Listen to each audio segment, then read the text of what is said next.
Hello and welcome to an impromptu video as we're here to discuss the future of Slaven Bilic. It's Sunday night. It's just been sort of come out through the sources on Sky Sports that have connections to the club or the board, if you like, saying that he's given 2 more games. So let's talk about it. Gonzo, first of all, Saturday, the day after, there was supposedly a meeting, but then the people that sort of knew a bit about West Ham denied and said there's no such meeting. Then today, first thing in the morning, actually, the rumours come out that he'd apparently offered to resign after the Newcastle game, which obviously didn't happen. What did you make of that when those rumours came out? I think there's so many rumours. It's so much smoke and mirrors that, and I'm not in the know. Don't claim to be in the know. Far from it. You sort of start taking the snippets of information and making up your own mind. It's hard to know what's true, what is not true. So you sort of have. I just tend to go by the evidence before my own eyes, and that is that he probably should have gone a little while ago. He needs to have gone now, and he's still there, which leads you to believe that there's nothing really happening at the moment. What do you make if he did offer to hand in his resignation? What do you make of that? Well, that makes things very, very interesting. Very, very interesting. Because if he offered to hand his resignation and they said no, then there's only really one thing there's only one reason why that could have happened. I think everybody would agree that the board don't have faith that Slaven Bilic is the long-term man for the job. I'm sure everyone would agree that, or 90% of the fans would agree that the board don't see him as a long-term replacement. So the only reason for denying his request to leave or his offer for his resignation would obviously be to keep him there, because they're not ready to get rid of him yet. And I don't mean that for reasons that he can take the team up to a loftier station. They literally weren't ready. Yeah, I think he was a defeated man after that game, certainly. So it would make sort of sense that he tried to resign. Might explain why we didn't buy any players as well in the last few windows. I mean, why would you back a manager that sort of just offered to quit? You wouldn't do it, would you? You could argue that's why you should back and say, no, you stay there. We're going to go get you someone, etc. I don't know. But let's go forward to what we do know. Tonight, it's come out through the people on social media that Bilic has got 2 more games, which is Spurs in the Cup and Palace. What's your thoughts on that then? It's an absolute farce. It's complete and utter farce. You back him or you sack him. I said this earlier. You're in a position here whereby he was given a 4-game ultimatum. Now, obviously, they whisper it and they leak the news. So if it ever goes back to the club, they can say, hold on, we didn't say that. There was no official statement. But we know the in the knows who are in the world of West Ham, and we know they all have their individual links to the club.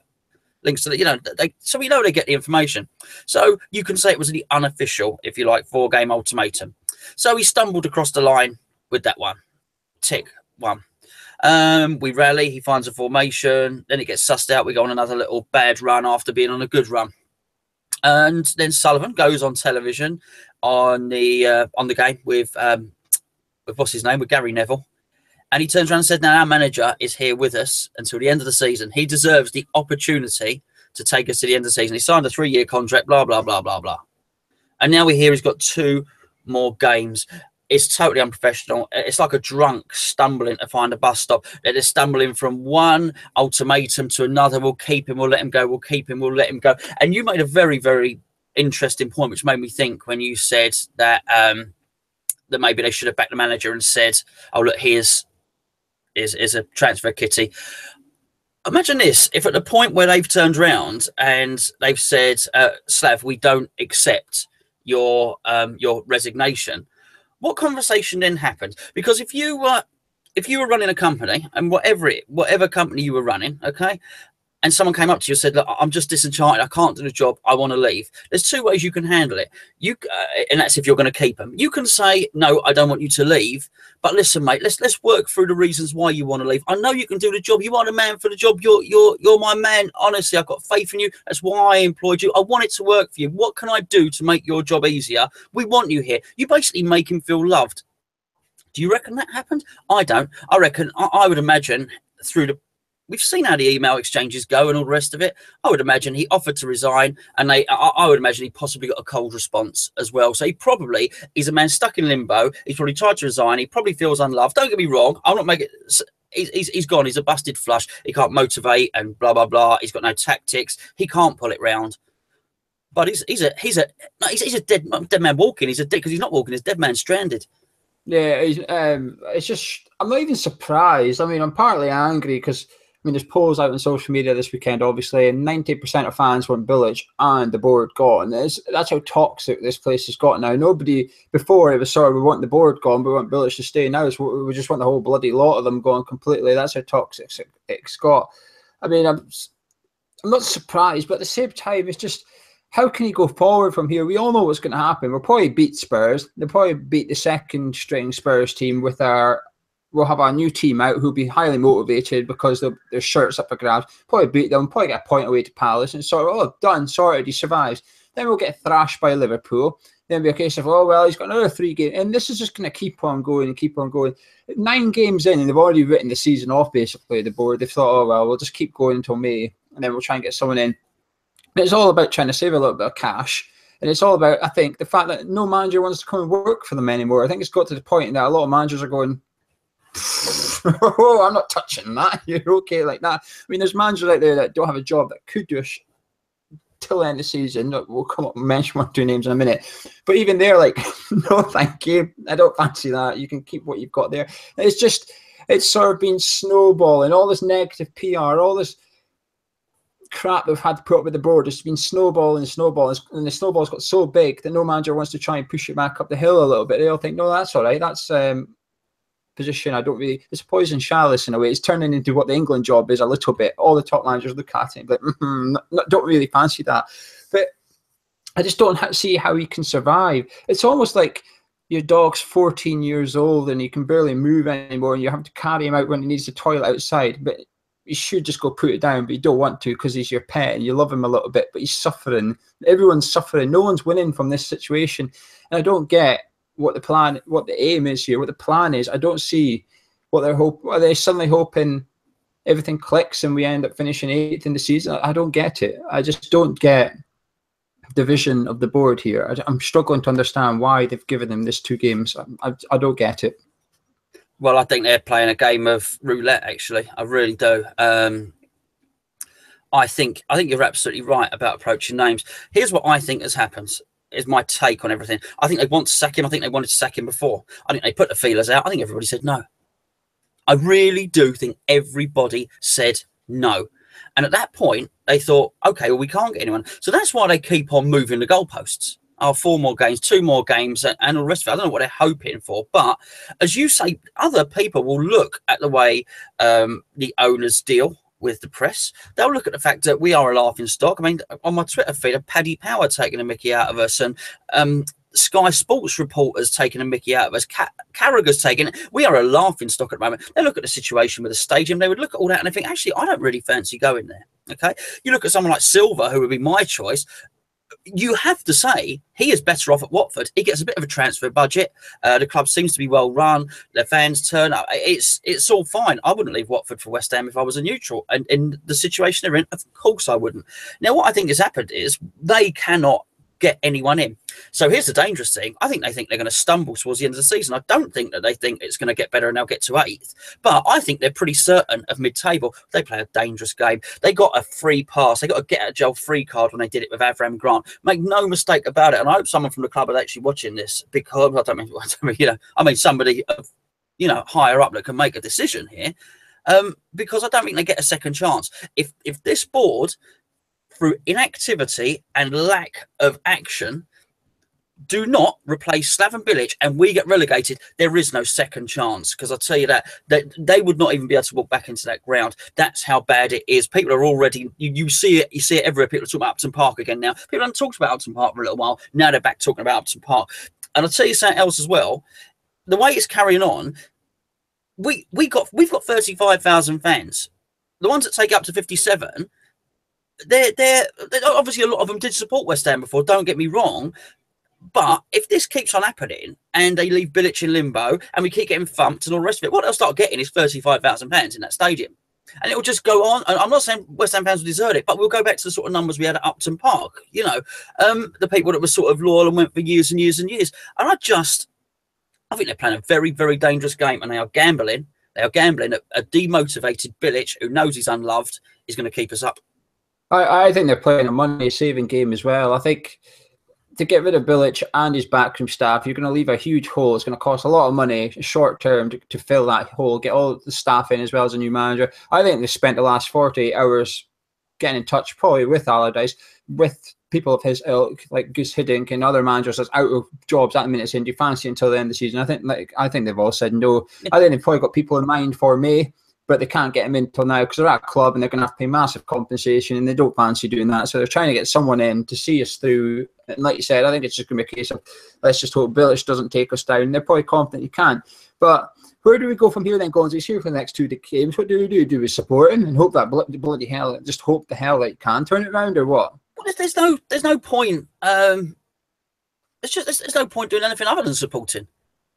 I feel sorry for him. He's a nice guy. Shame on the whole flaming scenario for making us feel bitter towards a guy that's a nice bloke. I didn't give a damn about Allardyce. I really didn't. Okay, I didn't like him. He wasn't nice. He was arrogant. He had no respect for the history of the club. Had no respect for the fans. That's not Bilic. Bilic has got that. And the longer this goes on, the more it sours our relationship. He should be able to walk away with his head held high for what he did that first season. It's a little bit like Kevin Nolan, actually. Kevin Nolan's first couple of seasons were brilliant. He was banging in goals. He stayed for too long. In the end of it, we were all sick of seeing him in the team all the time. And in the last few times, he got booed when he came on the pitch. Actually, Kevin Nolan should have been somebody. He got us promoted in that first season in the Premier League. He was absolutely brilliant. First best finisher at the club. We should hold him in high esteem. He shouldn't have left in the way he did. And what this is doing is just souring. It's absolutely souring. And you can't, Bilic, you can't blame him for keeping his team close to him, his backroom team, because I don't really get any support or love from the club at all. We have to support him. He's going to try his best, but he doesn't want to be there. It's a farcical situation. I'm going to Tottenham and I'm going to Palace as well. And so we will support and we'll try our best. But it's just not up to it. Bilic isn't up to it. It's not like just a bored rant because I think Bilic is the man for the job. It's just we've done so many videos, Geo, about what I think about Bilic. Everyone knows what I think about Bilic. I don't think he's up to the job. But we have to support him. Yeah, I agree. I think we do. I don't think, like you said, we don't really have a choice, really. We've got to hope that he can somehow get us to beat Tottenham. I think he's got a big decision to make himself in terms of who he picks for the next few games, because looking at that Brighton one, the players shoulder a lot of responsibility for that game. And if there is one or two bad eggs in that change room, he almost needs to expose them a little bit like he did with Payet and say, right, these two are not in my squad altogether. They're the ones that are causing the issues in the change room. And I'm going to replace you with kids that want to play for the shirt a little bit. It's got a little bit of feeling, a bit like what Leicester did with Ranieri. It feels a little bit like player power is creeping in as well. And there's some people that don't want to play for Bilic and it's causing things, it's happening and stuff. The whole thing is just a mess from top to bottom. The whole thing is a shambles. The optimism and confidence in the fans is at an all-time low. Like I said, 90% when the manager and the board gone. I mean, this is his position is untenable anyway. It's untenable. You can't carry on. But it's just like, I don't know. It's just an absolute. It's just a mess, Gonzo. It's just from top to bottom. It's just a mess. We spoke on the phone last night. When we spoke on the phone last night, and it was nothing to do with a video or anything like that. We were just chatting on the phone, and I said to you last night, because we started talking about the gates, didn't we, and how slow it was to get in through the gates, and having all this stuff about talking about transport and about some. You mentioned a couple of things with the steward in and a couple of things, and I said, see, these things all creep in when you lose like this, and this is where the whole thing is so badly managed. When people are winning, you know what, the long walk from Westfields. From Stratford Station to the stadium seems a little bit shorter. You know, you don't mind so much. Yes, you are far from the pitch, but you don't mind because you're singing and your team are winning. The stewards are probably in a bit of a better mood because the fans around them are in a bit of a mood. And by allowing a situation to develop like this, where it becomes toxic again, all those small things that everybody doesn't like since the move from Upton Park become highlighted and everyone starts speaking about it. It is an incredibly poorly managed situation. Yeah, I think they're just lucky that the next two games aren't at home, to be honest with you. I think they should probably sigh a little bit of relief. I think the results have gone in Bilic's way today a little bit. I think that's maybe why he stayed on, because the teams below us all didn't really pick up any points in that, and we're still somehow 16th in the league. And I think the club are looking at it thinking, well, we're not that far away from 10th, if anything, because of all the results and stuff. But it's short-term vision again. It's just short-term I don't know. Leper never changes its spots, I suppose, and I think we're starting to see evidence of that. But we're gonna bail, Gonzo, because this was just a short video we're gonna do. We'll be back to do with tomorrow night. We've got our preview of the Spurs game, where we won't be talking about Bilic. We'll be talking about what 11 we would like to see and stuff like that. But next week, at some point, we'll do a cup of tea show where it'll be an hour-long podcast. Because we'll talk about Ogbonna. He's liked the post saying Bilic out, and then he sort of said that it was his kid. Right? Yeah, of course. He tapped the button on his phone. Yeah. Yeah, because that's always happened. And then we've got our second keeper wants to leave in January, etc. So we'll be talking all the big things as well. But thank you very much for joining us on this one. Drop a like on the video if you enjoyed it. Subscribe if you're new. We're giving away a signed Lanzini shirt. All you have to do is comment below with your favourite Lanzini moment in a West Ham shirt and subscribe to the channel. But Gonzo, anything else you'd like to say before we get off for the evening? Yeah, it's not on this. I've been meaning to say for weeks and weeks and weeks. If you would downloaded our app originally, West Ham app, Hammers Chat app, it's called West Ham app. It's actually all been completely upgraded now. Unless you've actually uploaded it in the last 2 months, you'll have an old version. So check that out. It's for the iOS and for Android. There's loads more features on it. It's just a lot better, a lot smoother. We've improved on it, and thank you to Peter for helping with that. And one last thing, let us know what your thoughts are. He's got 2 more games. You can do that in the forum. Come on to hammerschat.com or in the comments below, because I'll make sure to read them and reply to everybody that replies in the comments. So let us know what you think. He's been given 2 more games.